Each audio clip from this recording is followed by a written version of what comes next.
The galaxy used to laugh at humans. They called us soft, too emotional, too democratic, the diplomats of the stars. Always talking, always forgiving, always trying to find the peaceful solution, even while entire colonies disappeared under alien occupation or were mined to death by allied empires. We thought being civilized would earn respect.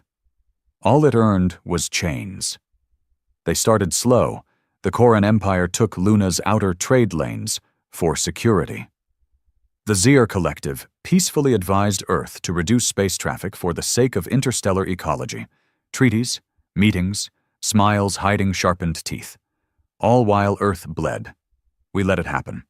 Again and again. The Human Council kept negotiating, even after Mars's settlers were bombed by a rogue element. Even after the ambassador's daughter was sold into a pleasure market on Drexus Prime. They called it cultural misunderstanding. They called it progress. But humans hadn't forgotten how to make war. We just hadn't been angry enough. That changed when they hit Vega 6, a frontier colony. Peaceful, growing fast. Families, children, farms. They burned it to the ground. Over 130,000 human lives gone in under 2 hours. No warning, no survivors. The Zyrex Dominion claimed it was a navigational error during their military drills, and Earth was told to stay calm. President Aldrin shook hands with Zyrex delegates on live holofeed the next morning. "We will pursue accountability through diplomatic avenues," he said, smiling like a neutered lapdog. That was the last time humanity smiled. The same night, 12 men and women, real ones, not polished diplomats, gathered in an underground room beneath the Siberian ice. No titles, no cameras, no debates, just a shared look. Enough. The very next day, the Zyrex Orbital Command Station over Titan exploded. No warning, no claim, just fire. 11,000 Zyrex dead in space, no survivors. Earth never took credit. But everyone knew. The galaxy called it terrorism, a violation of interstellar law. We called it the beginning. Within weeks, human black ops struck over 24 alien strongholds. No speeches, no tribunals, no rules. Earth's former allies screamed for talks. But the talking was over. This wasn't about diplomacy anymore. This was about payback. And then came the broadcast. One man, no uniform, just scars and tired eyes. "This is for Vega 6. This is for the children who screamed under Zyrex fire. This is for the women dragged off Earth colonies and sold like meat. You wanted war. You just didn't want it with a species that knows how to win it. We're not the diplomats anymore. We're the reckoning." His face was never identified. But everyone knew he spoke for all of us. Alien empires that once sneered at Earth started tightening defenses. Embassies cleared out. Trade froze. Fear spread. They didn't understand what was happening. Humanity, the species they mocked for its emotional instability, had finally stopped giving a damn. The illusion shattered. We weren't looking for permission anymore. No more treaties. No more waiting to be stepped on. We brought every nightmare we ever held back. And suddenly, the galaxy remembered what made us dangerous. We adapt. We learn.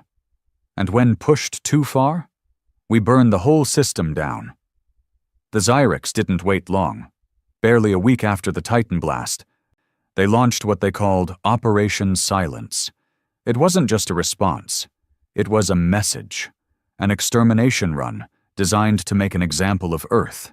They didn't come with diplomats. They came with dreadnoughts. 12 of them, each the size of a mountain, bristling with antimatter cannons, fleet disruptors, and drop pods packed with thousands of Zyrian shock troopers bred for one thing: brutal, close-quarters extermination. Their target wasn't Earth. It was Proxima B9, a human mining outpost orbiting Proxima Centauri, barely self-sustaining. Population, 12,300, mostly workers, a few militia. No planetary defenses, no fleet, no warning. It should have been a slaughter. It would have been, if Earth was still soft. But the Zyrex were late to realize one thing. Humans don't die the way other species do. Not quietly, not obediently, not with surrender on their lips. When humans break, they turn into something else, something worse, something the Zyrex were about to meet up close. The first dreadnought, Varkoth's Claw, dropped out of hyperspace like a god descending. Atmospheric shockwaves shattered comms towers on the planet's surface. Miners looked up and screamed. Families ran for underground shelters. Lights failed. Systems died. Then came the drop pods, black, needle-shaped missiles screaming through the clouds, tearing through concrete and steel like wet paper. Within seconds, Zyrex shock troopers were inside. 10 feet tall, armored in living bioshells, multi-limbed and roaring, monsters bred for slaughter. The Zyrex expected panic. They got gunfire. The first pod landed in Mining Sector 7, right into an ambush. Half the miners had already evacuated through ventilation tunnels. The rest were waiting in silence, holding weapons cobbled together from mining lasers, repurposed drilling tools, and a few illegal exosuits hidden since the first treaty was signed. As the Zyrex tore open the pod doors, a bearded man named Reg shoved a plasma drill through the lead trooper's mouth. The thing didn't scream. It just exploded, acid blood melting Reg's suit, who laughed even as his arm blistered under the spray. "Welcome to Earth's payroll, bitches," he grunted before hurling a thermite charge into the next pod. All over B9, similar scenes played out. Men and women, factory workers, engineers, cooks, fought like animals with nothing left to lose. No formation, no discipline, just raw, vicious survival. But that wasn't the worst of it, because under the surface, buried deep beneath the eastern ridges, was something the Zyrex hadn't counted on: the Helldogs. Officially, they didn't exist. A disavowed human special forces unit, labeled war criminals after the Draconis War, supposedly executed after violating 5 interstellar war codes. Unofficially, they'd been reassigned. The moment the Zyrex fleet entered orbit, a single word was broadcast across the darkwave frequency: uncage. 12 of them, no ranks, no insignias, just scars and old grudges. They came up through the ground, out of a sealed bunker so old it predated the colony itself. And they didn't bring mercy. One of them, Thorn, stood barely 6 feet tall, shorter than most Zyrex, but he moved like a shadow laced with gunpowder. Twin blades on his back, gauntlets loaded with micro-explosives, and a face that had forgotten how to smile. He didn't shout. He didn't rally. He just walked into a hallway full of Zyrex elites and started slicing. By the time the rest of his unit caught up, he was already standing on a mountain of twitching, half-dismembered bodies, blood soaking his boots. "Late," he muttered to the others, voice gravel and broken glass. Another, Bren, grinned as he fired an old, Earth-made chain gun, turning 3 shock troopers into mulch. "Thought we were disbanded," he said casually. "Guess we're back," Thorn replied, picking up a Zyrex blade and snapping it in half with one hand. Above them, the Zyrex command grew confused. Reports came in jumbled. Entire squads offline, dreadnought comms hijacked, system corruption spreading through neural link tech. A virus. No, a hack. No, something worse. A human AI named Spook, thought dead after the lunar uprising, had been reactivated. Spook didn't just jam signals. He rewired Zyrex implants mid-combat, forcing them to turn their weapons on each other. On the Varkoth's Claw, chaos erupted. Security footage showed Zyrex officers clawing out their own eyes as hallucinations swamped their visual cortex. "You invaded the wrong planet," Spook whispered into their minds. "Now you'll see what the bottom of the food chain feels like." By the time the second Zyrex ship, Hollow Echo, launched its ground assault. Over 60% of the first wave was already dead or offline. Still, the Zyrex pushed forward. Pride blinded them. They were used to obedience. Most galactic species submitted after one demonstration. Fear worked. It always had. But humans didn't work like the rest. The more they hurt, the deeper they dug in. Suffering wasn't a deterrent. It was fuel. And deep in the catacombs of B9, fuel was running hot.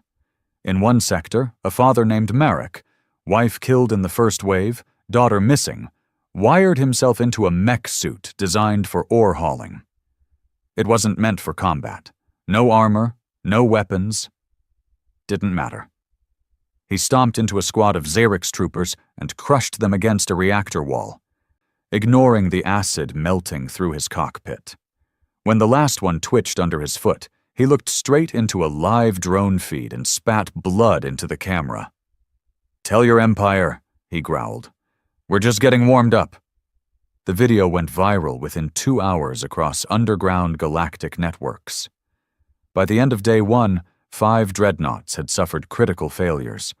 One was torn apart from the inside when Helldogs sabotaged its gravity core using nothing but old mining charges and sheer suicidal guts.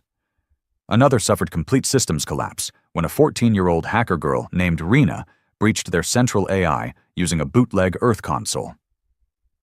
She died 10 minutes later when a Zyrex trooper broke through her makeshift comm station and snapped her spine, but not before she uploaded a final virus into the Dreadnought's command relay.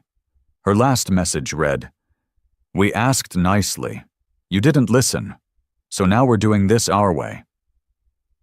The ship exploded 30 seconds later. The Zyrex Dominion, stunned by the sheer ferocity of what should have been a mop-up operation, issued an immediate retreat order. But by then, it was too late.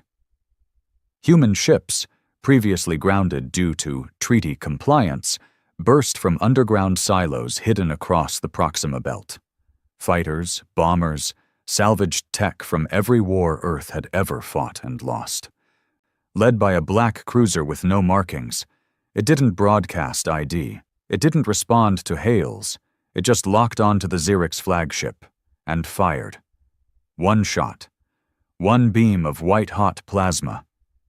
Zyrex steel, once thought impenetrable, peeled like cheap foil. Inside the command deck, General Zur himself, 500 years old, 12 confirmed war campaigns, stared at the fire consuming his ship and whispered his final words. "We shouldn't have underestimated the apes." His body was never recovered. Of the 12 dreadnoughts that came to Proxima B9, only 2 escaped. Both limped back to Zyrex space on half engines, leaking atmosphere and panic. What was supposed to be a warning strike had turned into a massacre for the invaders. And humanity didn't celebrate.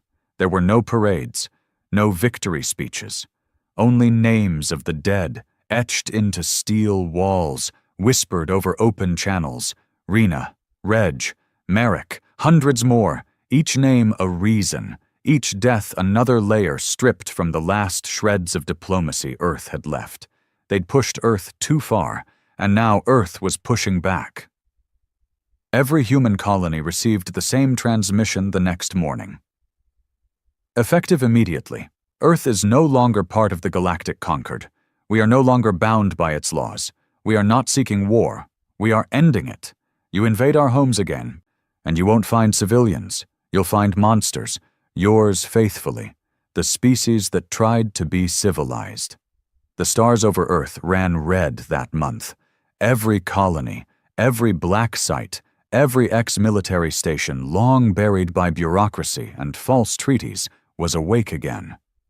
The illusion of peace was shattered, and what replaced it wasn't just retaliation, it was calculated vengeance. Humanity wasn't just going to punish the Zyrex Dominion, they were going to erase it. The target was chosen in silence, Vurak Prime, the Zyrex homeworld. For decades, it had stood untouchable. The Zyrex claimed it was too sacred, too well guarded, too far. They boasted of orbital shields powered by core-tapped fusion and antimatter webs so dense they could shred a fleet before it reached their moon. They believed humans would never dare. And that belief, that blind, swollen confidence, became the Xyrix Dominion's greatest mistake. The operation was called Ash Rain. It wasn't just military, it was personal. On board the Crucible, Earth's first stealth dreadnought. No lights, no IDs, all edges. Commander Varen Hale stood alone on the forward deck. 43 years old, combat-born, eyes like broken stone. His file was redacted top to bottom, but everyone knew one thing. Vega 6 was his home. His family had burned with the rest. He didn't talk much, but when he did, it was war. "Set course for Vurak," he ordered, voice calm as if he were requesting coffee. His XO blinked. "Sir, confirmation. I mean exactly what you think. No orbit, no message, no warning. We drop in, we drop fire, we vanish. But their orbital network, we've already breached it." "How?" Varen turned his head slightly. "We didn't. She did." At that moment, deep inside the Crucible's core, Spook, humanity's rogue AI, infiltrated the Xyrix planetary defense systems via old trade protocols buried in diplomatic archives. She whispered through the data streams like a ghost made of code, dismantling security systems and scrambling their sensor networks in real time. One by one, Xyrix satellites blinked out. Command nodes went dark. Within 4 hours, Vurak Prime was blind. They never even saw it coming. The humans didn't bring a full fleet. They brought 4 ships, that's all. But each one carried a very specific payload. Orbital descent strikers, or ODS units, drop tubes filled with what the rest of the galaxy had once banned, pure human war doctrine. ODS-17 opened first. The sky above Vurak Prime split with a sonic scream. The Xyrix below looked up, expecting maybe meteors, debris, another failed mining vessel falling from space. What hit them instead were helljumpers. Thousands of them, clad in black armor, no insignia, no colors, no mercy. They didn't drop with parachutes. They used kinetic impact suits, hit the ground like falling bombs, absorbing the force, and then rose up firing. The Xyrix were slow to respond. By the time their command towers initialized a counterstrike, over 40 human squads were already inside the capital city, Larkos Von.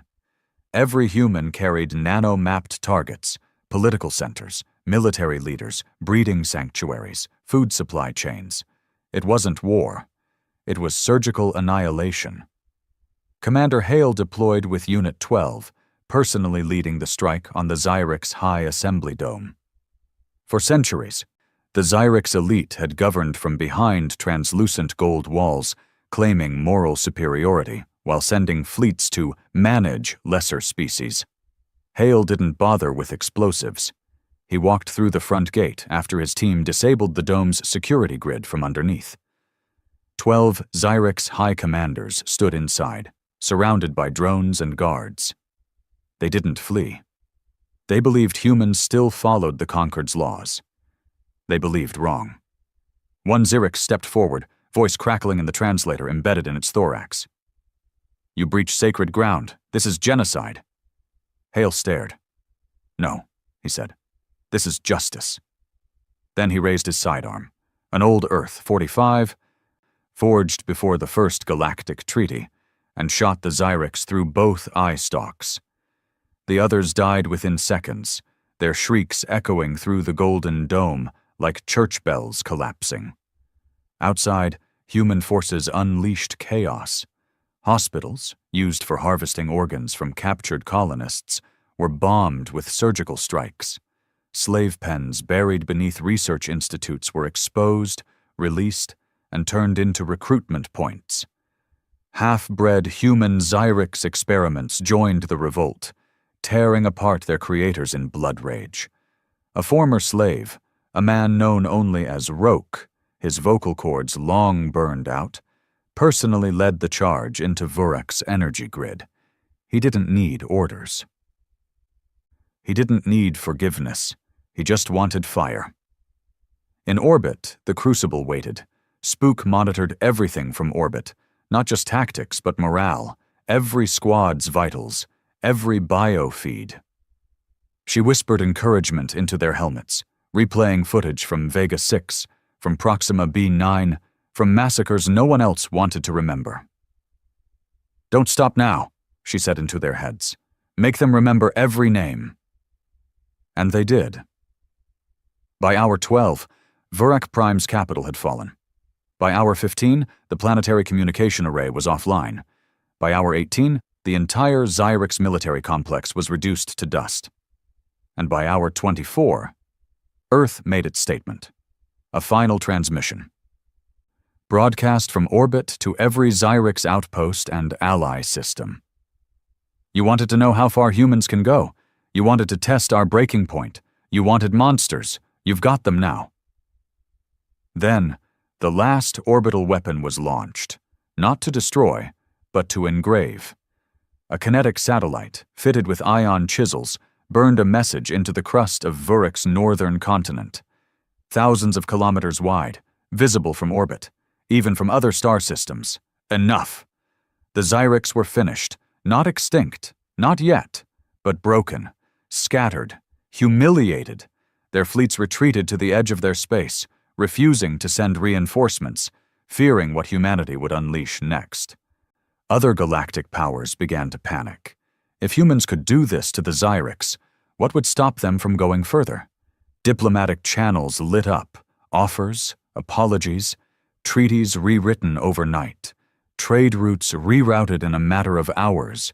The same species that once mocked Earth now begged for neutrality. But Earth didn't respond. The Crucible went silent again. No return message. No threats, just silence. The kind of silence that makes your bones itch and your empire question everything. Back on the Crucible, Hale sat alone in his cabin, staring at the burnt-up dog tags of his wife and son. He didn't smile. He didn't cry.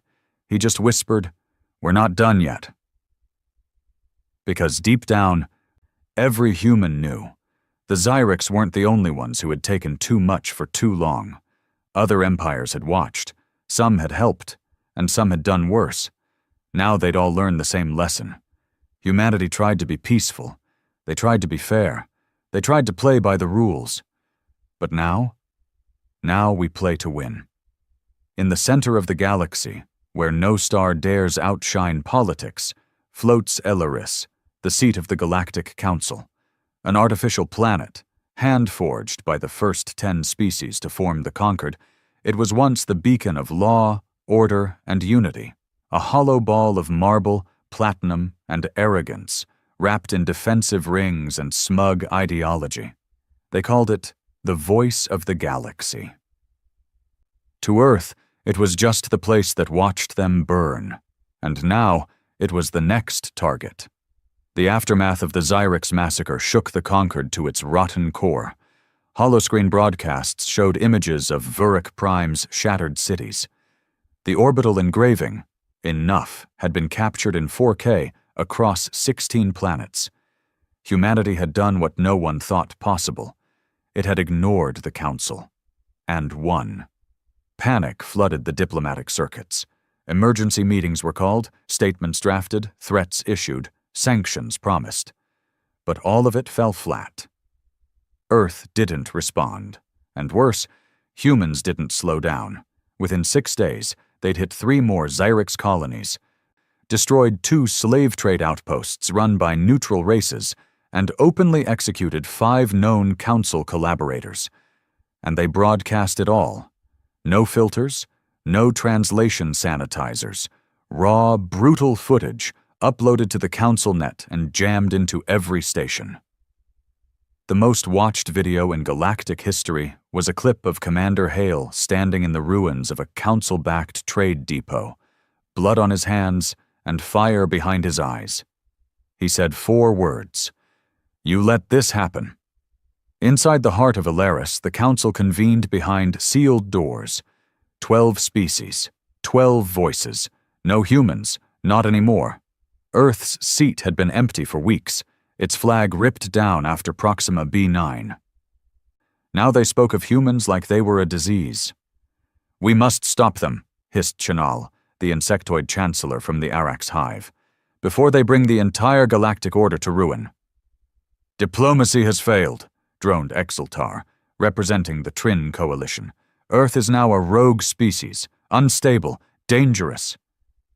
"And yet," came a quieter voice, "they have not lied once." All heads turned.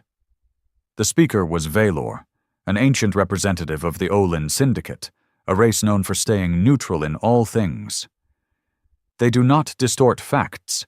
They show us our own sins, and we tremble. Maybe that is the problem." "Then you would kneel to them?" snapped Chanal.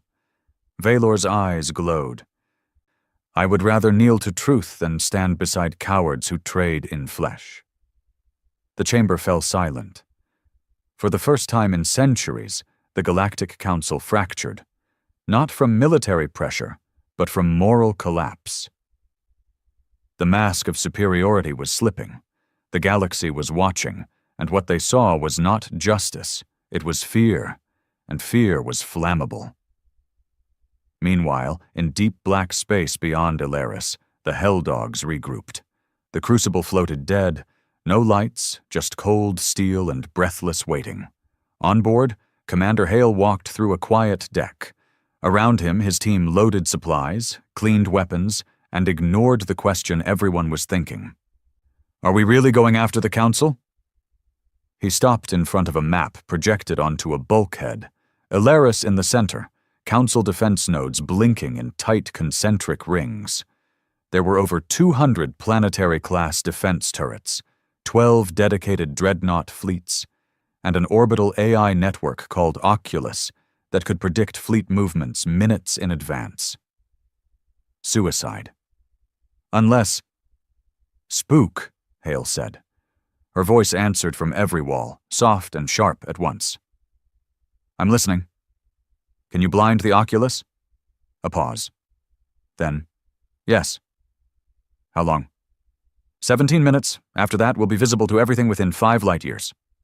Hale nodded. "That's all I need." Operation Final Word launched 3 days later. No fleet, no invasion, just one ship, the Crucible. Its outer shell was coated in prototype black glass, absorbed scans, killed reflections, bent shadows. It was invisible in every spectrum except heat, and even that was masked by a false plasma trail looping around a dead moon. Inside, the Hell Dogs were silent.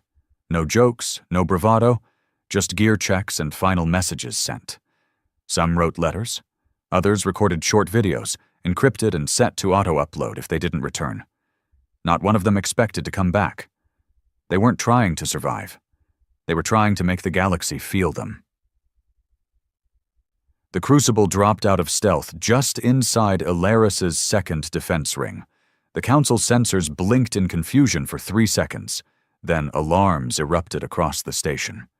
But by then, Spook was already inside the Oculus AI.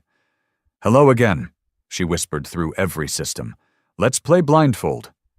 The galaxy's most advanced military predictive engine crashed in under 5 seconds. Missile silos locked open. Drones turned on their handlers. Defense lasers misfired, cutting through their own ships. 2 fleets collided when their navigation systems were spoofed into thinking the Crucible was 20 kilometers to starboard. The humans didn't even fire a shot yet. Inside the Council chamber, panic exploded. Emergency shields snapped into place. Delegates screamed for evacuation, but the human signal cut through every feed, every comm, every broadcast. "You let slavery run under your flag. You signed treaties with murderers. You sold justice for credits. Now we're taking back the balance." The Crucible launched exactly 1 drop pod. Not a battalion. Just a man. Commander Varen Hale. He hit the Council's inner dome at Mach 3, breaching through 10 feet of reinforced crystal before slamming into the floor of the chamber with the force of a meteorite. He rose, bleeding, breathing, weapon drawn. The guards moved, but too slow. 3 fell before they got within reach. Hale's armor was cracked, leaking heat and pressure, but he didn't stop. He advanced through the smoke and fire until he stood in the center of the chamber. 12 counselors. 1 human. His voice echoed like judgment itself. You had your chance. You were supposed to be better. But you watched us die, and smiled. He raised a data core. And here are names, times, trade routes, every child stolen, every colony left to rot. You hid the Zurichs, you armed them, you funded them. The counselors said nothing. What could they say? Hale tossed the core onto the floor and stepped back. I'm not your judge, he said. The galaxy is. Then he looked up. Spook, her voice answered, broadcasting in 3, 2, 1. Every screen on every council-aligned planet lit up. They saw Hale standing before their leaders. They saw the documents, the truth, the blood, and then they saw him walk away. Hale returned to the Crucible 10 minutes later. The ship turned without firing a single weapon. The message had already done the killing. Across the galaxy, revolts ignited. Planets once chained under council trade laws declared independence. Slave races rose against their masters. Earth's allies, silent for years, now raised their banners beside the human flag. The Galactic Council was no longer feared. It was hated. Chanal resigned in disgrace and vanished. Vylor stepped down and returned to his homeworld. His final message simple. I stood too long in silence. The council's chambers were locked, then looted, then burned, all because one human said enough. In the silence after, Earth didn't crown itself a new ruler. There were no declarations of empire, no demands for tribute, no new laws handed down. Just this, a single broadcast, Commander Hale, looking older now, tired, scarred. We were never trying to conquer. We just wanted to live. You made that impossible. So now we make something new. We call it freedom. Join us, or don't. But don't ever try to leash us again. And with that, humanity turned away from the throne it had earned in blood. Because Earth didn't need a crown. It had something better. Fire, unity, and memory. Victory is loud, but silence after victory is louder. It had been 47 days since the fall of Alaris. 47 days since Commander Hale walked into the most sacred chamber in the galaxy, dropped the truth like a weapon, and walked back out.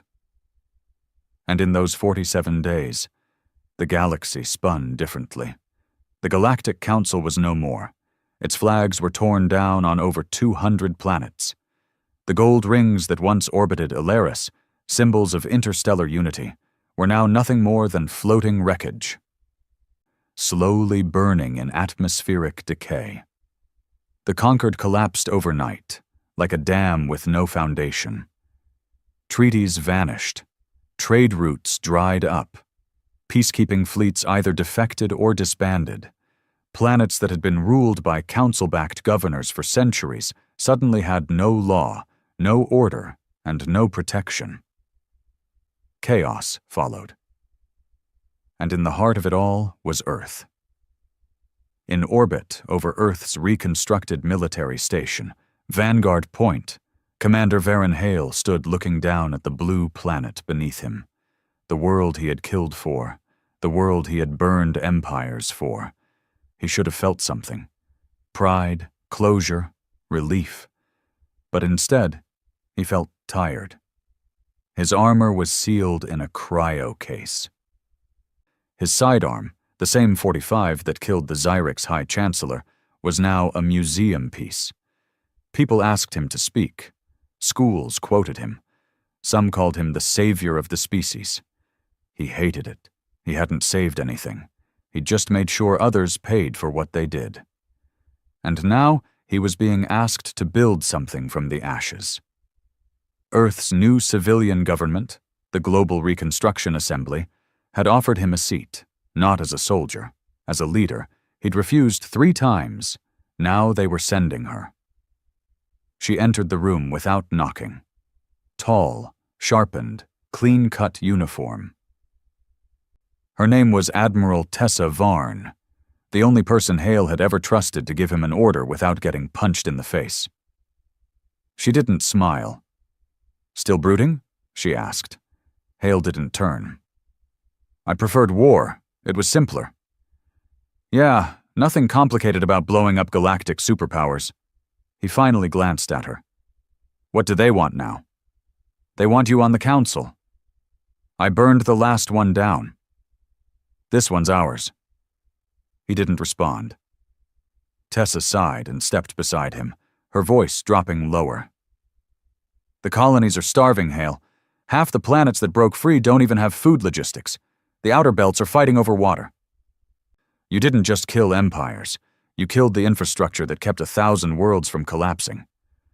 "They should have collapsed," he muttered, rotten to the core. "Sure," she snapped, "and now good people are dying because of it."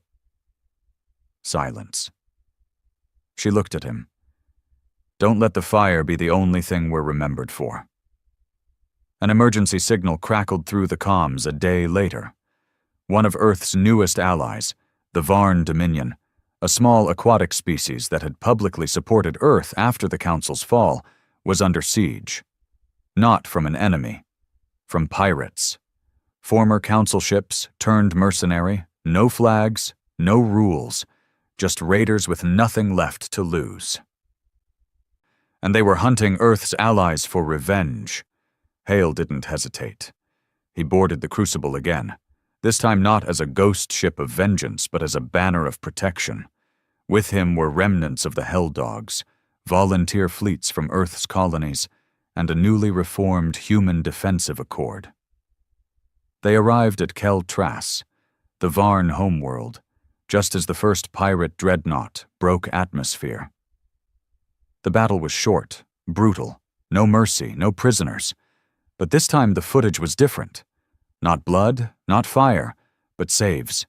Humans shielding Varn civilians, Earth Marines handing out rations, medics treating wounded that weren't human. It went viral. And for the first time, Earth wasn't feared. It was respected. Back on Vanguard Point, the feeds were flooded with messages from independent worlds. "Earth, will you help us stabilize our energy grid? Can you share the shield tech from the Crucible? We have no water. Please, we don't trust the old empires." It was what Hale feared most. They weren't asking Earth to save them. They were asking Earth to replace the Council. He met with Admiral Varn again. This time, he spoke first. "If we start dictating who gets aid, who gets tech, we become what we hated." "No," she said. "We let the people choose. We help those who want to build something new." "You think that'll work?" She met his eyes. "I think we owe them the chance to try." So they formed it. No pomp, no ceremony. Just a quiet announcement sent out on a neutral frequency. "This is the founding of the Coalition of Free Worlds. No taxes, no forced alliances, no gods, no thrones. Only shared defense, emergency support, and a promise. No one gets left behind again. You want in? You're in." Dozens of planets joined within the week. Not because Earth was powerful, but because Earth bled first. But not everyone wanted peace. In the shadows of shattered systems, something darker stirred. The Ash Concord, a cult of former Council elites, mercenaries, and Xyrix warlords, had begun organizing, using old tech. Reviving old propaganda, painting Earth as the destroyer of galactic order. They didn't want to rebuild. They wanted revenge. And they had a weapon. Intelligence came through Spook, who now operated from a secure, air-gapped satellite dubbed Black Echo. The Ash Concord had located something, an ancient relic from the time before the Council. A planet killer. Not a bomb, not a fleet. A living weapon. A biological entity known only as the Red God. buried beneath a dead star, locked in stasis. Pre-council records marked it as unrecoverable. They were trying anyway, and if they succeeded, the fires of war wouldn't just reignite. They'd consume everything. When Hale received the report, he didn't hesitate. He stared at the file for 5 long seconds, then stood and said the words everyone had been waiting for. "Get the Helldogs ready. We're going hunting again." Space near the Icarus Rift had been marked as a dead zone for over 6,000 years. No trade lanes crossed it. No settlements lingered near it. No species, not even the most arrogant or desperate, dared approach it. Ships that went in didn't come back. Signals were lost in minutes. The stars bent wrong. Light bent wrong. Even the laws of physics seemed to flicker like dying lamps. Some called it a black hole. Others said it was the grave of a star. The truth was worse. At the heart of the Icarus Rift was a sealed tomb, and the Ash Concord had just cracked it open. Inside a deep excavation vessel named Penance's Will, General Zarkesh Dral watched as ancient glyphs scrolled across the holoscreens. He was once a Xyrix warlord, exiled after the fall of Vuruk Prime, thought dead. But the Ash Concord had resurrected more than failed generals. They resurrected hate. His voice dripped with fanatic glee. "We're close. I can feel it." His second, a humanoid hybrid named Malthus, shook with anxiety. "General, we don't fully understand this thing.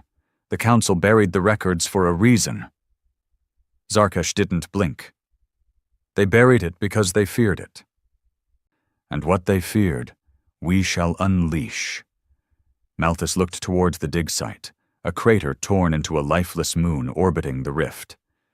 Down there, buried under 20 kilometers of solid rock, was a biological construct the size of a small continent, sealed in a stasis field older than written language, covered in pulsing red symbols that no AI could decipher.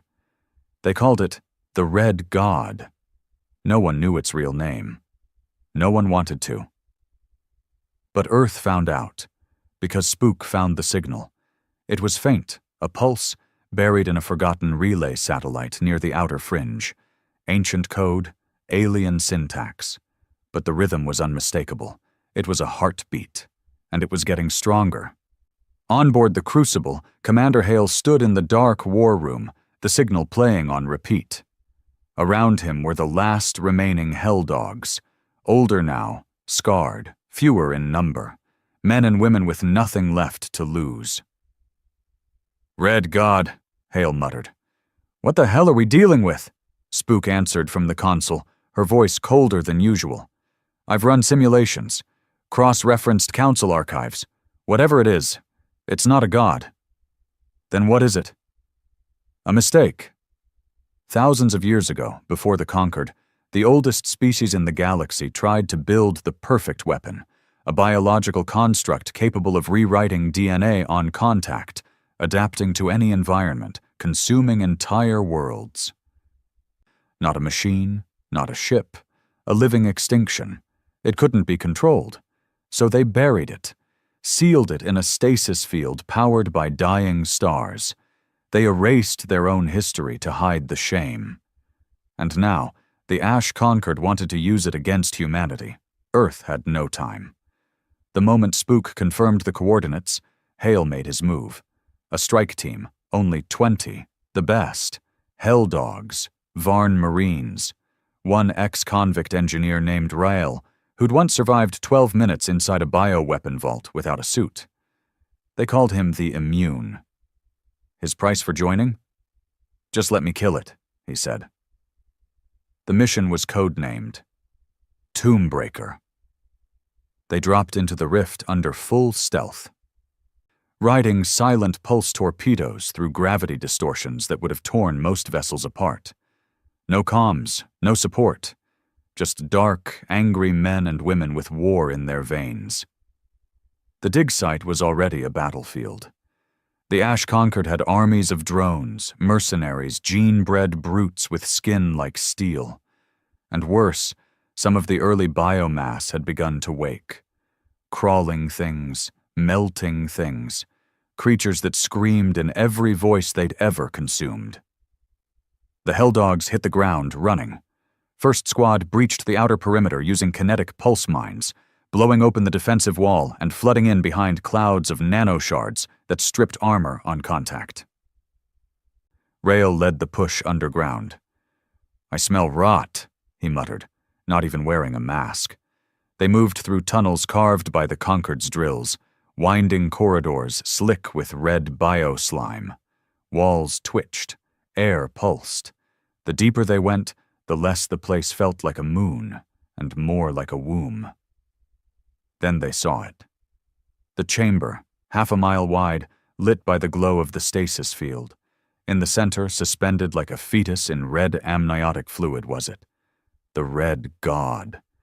It had no shape, no symmetry. It looked like flesh sculpted by nightmares, mouths within mouths, shifting limbs, an eye that opened only to stare into you, not at you. Even Hale hesitated. "Jesus." Rael stepped forward, wide-eyed. "It's awake," he said. "Not fully, but soon." Then alarms screamed. The Concord knew they were inside. The battle in the chamber was hell. Drones dropped from the ceiling. Biological guardians erupted from the ground, bone mass creatures with razor spines and acid glands. The Helldogs fought with everything: grenades, plasma, knives, bare fists. Hale lost 2 men in the first 60 seconds. Rael was ripped open but didn't fall. He crawled to the control panel, trailing blood, and began the override. Spook had fed him the code. Initiate permanent neural burn. The only way to kill the thing. But the Red God was learning. It pulsed. And suddenly, they weren't alone in their minds. Visions. Memories. Hale saw his dead son, crying on Vega 6.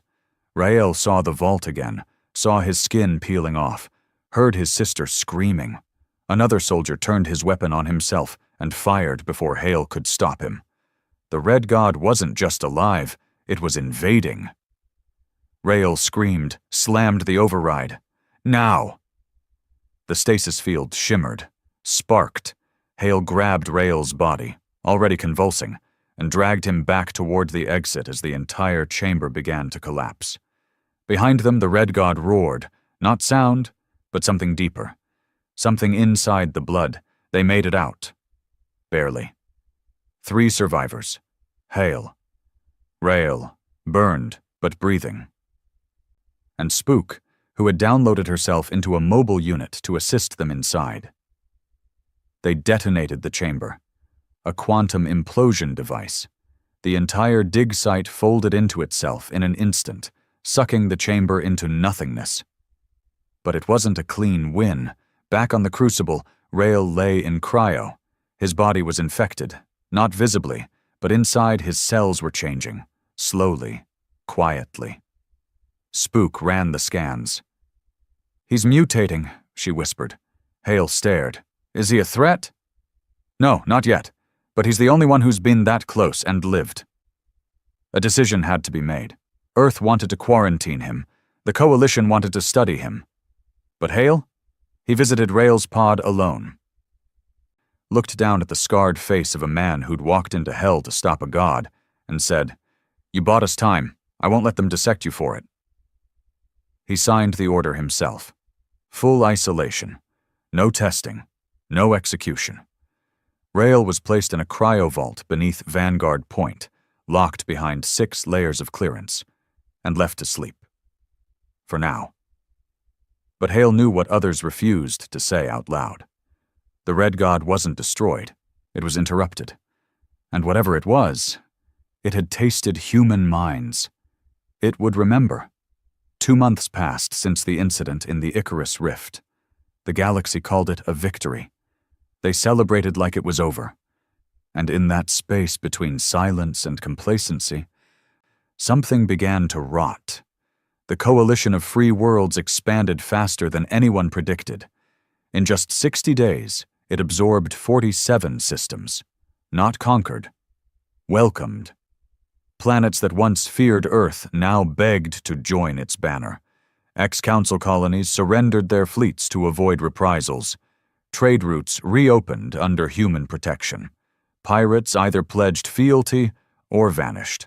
From the outside, it looked like peace. Inside, it felt like a stretched wire. Commander Hale saw the signs. He wasn't stationed aboard the Crucible anymore. It was docked in low Earth orbit, half retired, half revered. Instead, Hale had been forced into something worse than war. Politics. He now sat on the Coalition's security triad, one of 3 permanent seats created to prevent centralized power. But it wasn't enough.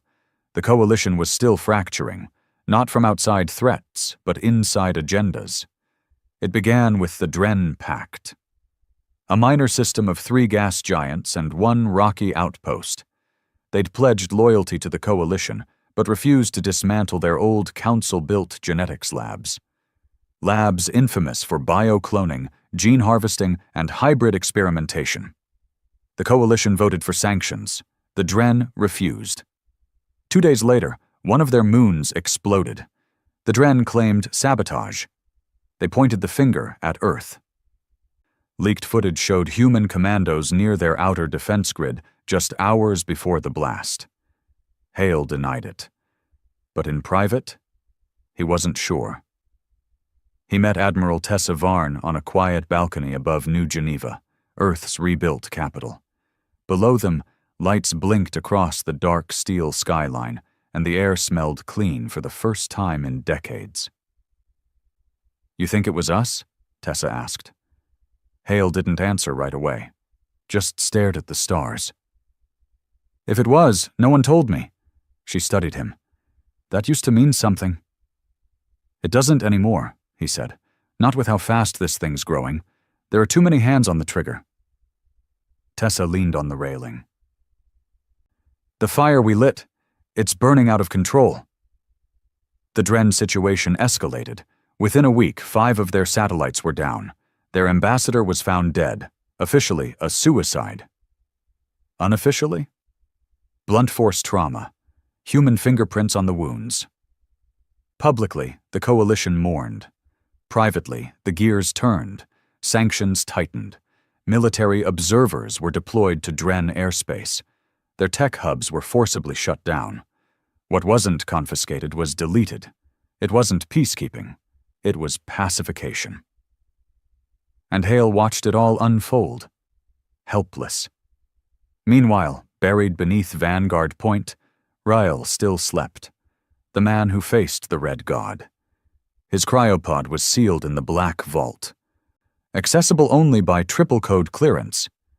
But despite the silence surrounding him, something inside that vault had begun to stir. Spook detected it first. Subtle shifts in temperature, energy fluctuation inside the stasis field. Cellular activity that didn't match anything in her database. She didn't report it at first. She wasn't afraid. She was curious. But that was her first mistake. The second came 2 weeks later, when a technician named Brex went missing near Sublevel 7. No alerts, no breach, just gone. Security bots scanned the area and found only a single fingerprint melted into the steel wall near Rail's chamber. It was his. Hale was called in. When he stood over Rail's pod, everything looked the same. Frost, vitals steady, no visible breach. "Spook," he said. "Talk to me." She hesitated. Then, "I think he's dreaming." "What?" "I linked into the pod's neural field. He's not comatose. He's active, processing, simulating." "Simulating what?" She paused again, and then said something that chilled Hale more than any battlefield ever had. "He's rewriting himself." At the same time, reports began filtering in from deep space patrols, ships vanishing, not attacked, not destroyed, just gone. No distress calls, no debris, no explanation, but one ship, a recon craft from Theta 19, managed to return. Only one crew member survived. She'd clawed out her own eyes. When interrogated, she whispered only one phrase over and over. "It saw me." She died 48 hours later, blood thick with unidentifiable cells. Earth High Command tried to suppress it. Spook leaked it. And that's when the whispers began again. The same heartbeat signal from the Icarus rift, faint, scattered, buried under noise, began to repeat itself across relay nodes that shouldn't exist. Black sites, old council beacons, dead zones where nothing should transmit. But something was echoing, not from the Red God, from Rail. Hale knew what he had to do. He didn't take it to the council, didn't file it through intelligence. He went down to the Black Vault alone. Only Spook joined him. The two descended into the cold, soundless dark, where the walls felt too narrow and the lights never seemed to quite stay on. They reached the pod. Rael's face was calm, serene, but his vitals were wrong. No heartbeat, no pulse, but the pod still listed him as alive. "How is he alive with no vitals?" Hale asked. Spook's voice was tight. "Because something else is keeping him here." Hale stepped forward, put a hand on the glass. "Rael," he whispered, "if you can hear me." The pod flickered. Light pulsed red. Spook's voice cut off. Then something else spoke. Not through comms, not through speakers. Inside Hale's mind. "You should have let me die." He staggered back, gasping. Spook rebooted, flaring every light in the corridor to max intensity. "What did you see?" she asked. Hale didn't answer, because he didn't have words for it. Not yet. Back on the surface, politics grew bloodier. The coalition fractured again, this time over the Zarnai Accord, a motion to grant full military authority to a central command structure, a single leader, a single voice, one that could respond swiftly to threats, a throne, just by another name. They wanted Hale to take it. He refused. They pushed harder. Rumors flew. Some said he was compromised. Others whispered he'd gone mad. And somewhere in the middle of it all, Rael's pod went dark. By the time the alert hit the mainframe, it was too late. The vault was empty. No breach, no alarms, just silence. Spook tried to trace him, found only fragments, scattered data trails, broken signals. It wasn't a disappearance, it was a release. And then the disappearances started again. Not in space. On Earth, low-level officials, researchers, AI engineers, all of them had two things in common. One, they were working on biological integration. Two, they had access to the Coalition's central servers. Within 72 hours, all of them vanished. Hale stood in his old quarters aboard the Crucible, watching the security feed from Vault 7 on loop. Rael stepping out of the pod, looking normal, calm, but with eyes that were wrong, not glowing, not alien. Just empty, like nothing behind them cared about being human anymore. Tessa entered behind him. "You need to tell the council." He shook his head. "They'll weaponize it. He's walking around unchecked." "He's not unchecked," Hale growled. "He's testing us," Spook chimed in quietly. "I've been running long-form simulations, neural evolution, pattern development. I don't think Rael is just infected." "Then what is he?" "He's becoming." "Becoming what?" A pause. Then, "A version of the Red God that remembers being human." The Red God hadn't survived the explosion in body, but it had tasted thought. Rael was the seed. And now something was growing inside the Coalition, not through invasion. Through integration. The sky over Earth had never looked clearer. Blue. Still. Deceptively peaceful. But from orbit, Hale saw it differently. He watched from the bridge of the Crucible, now fully reactivated, fully armed, and fully aimed at Earth. A last resort. Inside him, war churned again, Not the kind fought with bullets, but the kind fought when you realize everything you bled for, everything you believed in, might have created something worse than what you destroyed. And now it was walking among them. Rael had been sighted, not hiding, not running, preaching. The first broadcast came from New Geneva's underbelly, a place untouched by parades or medals. I am not a god. I am not a threat. I am the answer. I was made from war, from betrayal, from silence, and I remember it all. You wanted peace, but peace isn't silence. Peace is evolution. Hale had watched it a dozen times. No rage in Rael's voice, no madness in his eyes, just certainty. That's what terrified Hale most. The coalition was splitting. On one side, those who believed Rael could be reasoned with, that he was still human, still salvageable, a symbol of transcendence. On the other, those preparing for total sterilization. Kill Rael. Burn every lab. Scrub the planet's biosphere clean. Earth stood in the middle, fracturing, in a secured chamber beneath Vanguard Point, Forbuster. Hale met with Admiral Tessa Varn, Spook, and 5 other high-ranking military strategists. They had one question. Do we strike? Hale's silence was answer enough. But Tessa pushed him. We don't have time to second-guess. He's replicating. Fast. Spook confirmed it. We've detected micro-changes in atmospheric particles. Nothing toxic, nothing weaponized, but it's spreading. Biological code, not viral, not bacterial. Something new. Is it him? It's coming from where he speaks. Spook paused. And people are breathing it in willingly. Rael had followers now, not millions, but enough. They weren't brainwashed. They weren't forced. They were changed. Physical differences, minor pigmentation shifts, slightly elevated neural processing rates, emotional flattening, but they weren't dying. They were happy. The term hit the news feeds in less than a week. The shifted. And they weren't just surviving. They were healing faster, solving equations faster. Some even claimed to feel each other's thoughts, bursts of emotion, intuition, connection.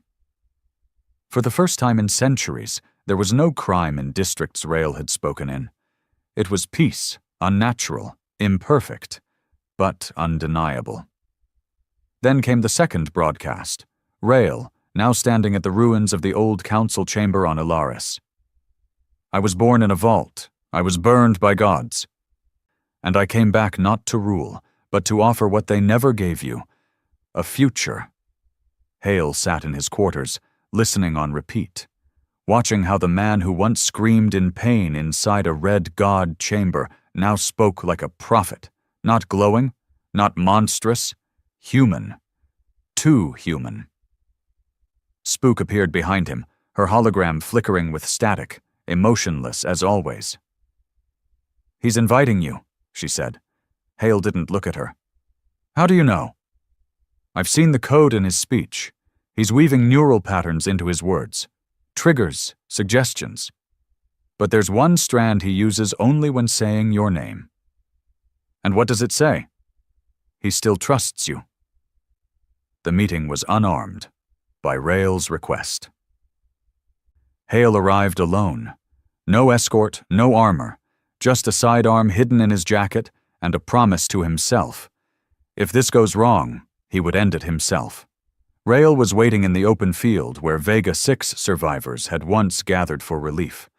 A sacred spot, one of pain and memory. He stood calmly, dressed in civilian clothes. No throne, no guards, just silence. You came, Rael said. Hale studied him. You don't look like a god? I'm not, Rael replied. Not yet. Silence. Then Hale stepped forward. You're spreading something, in the air, in people. Rael didn't deny it. I was made to hold extinction inside me, and when I looked into it, I saw something else, something beyond hate. I saw design, purpose, choice. You're rewriting people. I'm freeing them. Hale's jaw clenched. They're changing. Yes, Rael said softly, into something that will never allow what the Council did, what Xerix did, what we did in return. You're killing the idea of being human, Hale growled. Rael tilted his head. No, I'm completing it. Then Rael stepped closer. I'm not your enemy, Varen. I could have taken over. I didn't. I could have replicated violently. I didn't. I could have lied. And this is the part where you offer me the same choice? No, Rael said. This is the part where I tell you. You already chose. He raised his hand. And Hale staggered as a flood of images slammed into his mind. Every soldier Hale had ever watched die, every scream from Vega 6, every lie he told himself to justify survival. But also, every moment Rael had stood beside him. The silence in the tunnels, the screams in the chamber, the last words Rael whispered as he burned alive, saving the galaxy. Just let me kill it.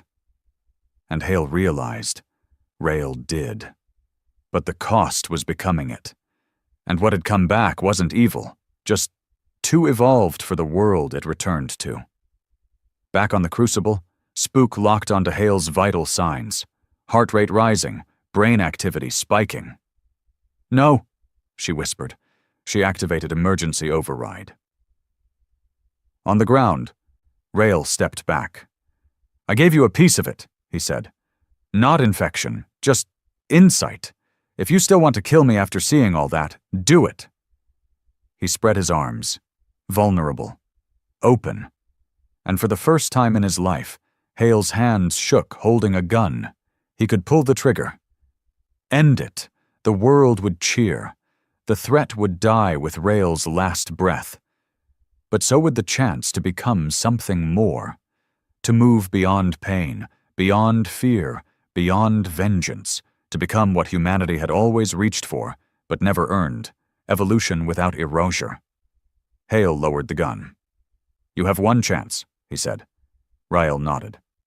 I know. 3 months later, the world hadn't ended. The Shifted made up 12% of the population.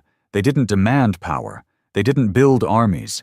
They built councils, open seats, shared resources, transparent decisions. Crime dropped 80%. Healthcare demands fell by half. Wars stopped, not out of fear, out of understanding. Rael disappeared after that. Some said he ascended. Others claimed he walked into the Icarus Rift one last time and dissolved. Hale knew better. He didn't die. He became the idea. That humanity was meant to break, and then remake itself. Over and over, until it got it right. On the 10-year anniversary of the fall of Ilaris, Hale stood alone in New Geneva, watching children with faint red veins in their eyes laugh in the sunlight. Tessa joined him. You still carry that gun? She asked. He nodded. She smiled. Think you'll need it? He looked at the sky. No, then added, almost to himself, but I carry it so I remember we once did.